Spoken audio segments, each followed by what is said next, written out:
À 2 pas de l'Assemblée nationale, il trône désormais lui aussi. Le musée national de la RDC est ouvert au public depuis près de 6 mois. Un havre de paix à Kinshasa, où le visiteur se plonge loin des bruits de la ville dans le patrimoine culturel et cultuel congolais. Statuettes funéraires, masques, instruments de musique, 400 œuvres conservées jusqu'alors à l'Institut des musées nationaux.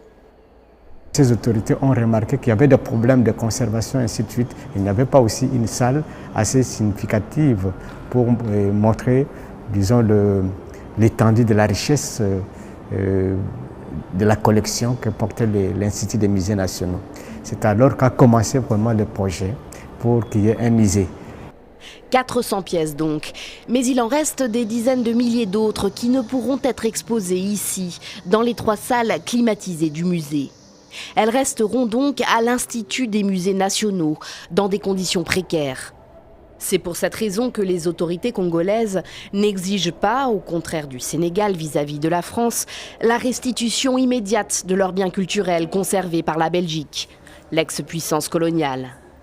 Le musée de Kinshasa est un premier pas. On vient d'Allemagne, on est ici pour retourner sur les traces de notre père qui est congolais, de la RDC.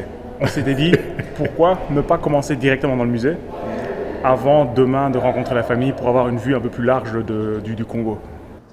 Le musée national de la RDC a été construit par la Corée du Sud pour un budget de 20 millions de dollars.